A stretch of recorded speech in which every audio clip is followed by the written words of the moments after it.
60 શબ્દ ઝડપ.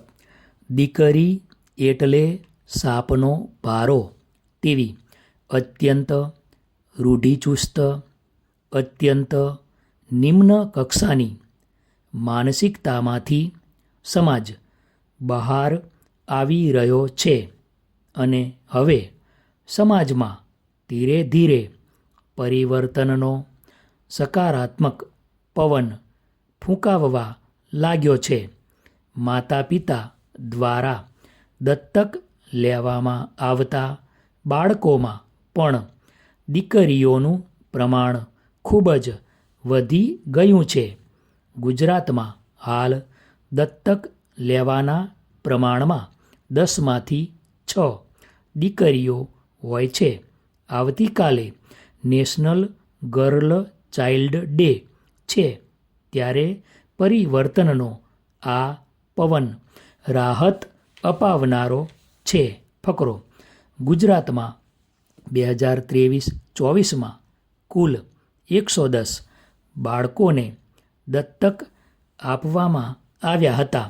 આ 110માં 52 બાળકો અને 58 બાળકીઓનો સમાવેશ થાય છે.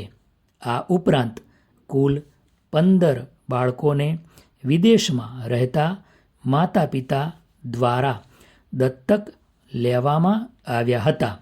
તેમાંથી 7 દીકરાઓ અને 8 દીકરીઓનો સમાવેશ થાય છે.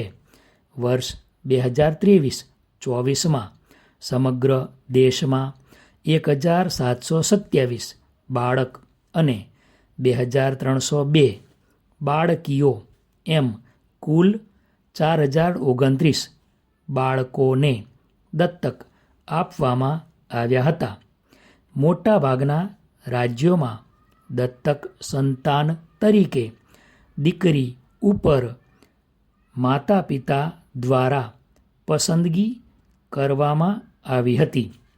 મહારાષ્ટ્રમાંથી 1 વર્ષમાં દત્તક આપવામાં આવેલા 597 બાળકોમાંથી 335 દીકરીઓ હતી. ફકરો.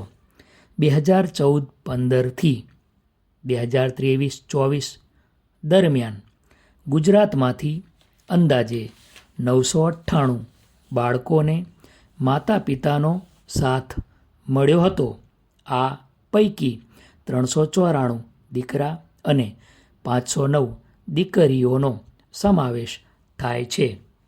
આ અંગે પાલડી, અમદાવાદ ખાતે આવેલ શિશુ ગૃહના સુપ્રિન્ટેન્ડન્ટ દ્વારા જણાવ્યું હતું કે દત્તક સંતાન લેવા માટે આવતા 80% દંપતીઓ સંતાન તરીકે દીકરીઓને જ પસંદ કરે છે.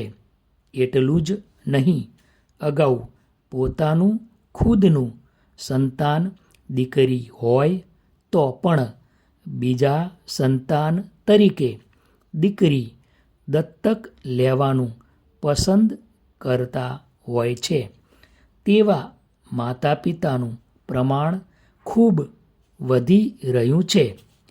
દંપતીઓનું માનવું છે કે દીકરા કરતાં દીકરી તેમને આજીવન સાથ આપશે. શહેરીજનો નહીં, હવે તો ગ્રામ્ય વિસ્તારમાંથી આવતા દંપતીઓ પણ સંતાન તરીકે દીકરીને જ વધારે પસંદ કરે છે.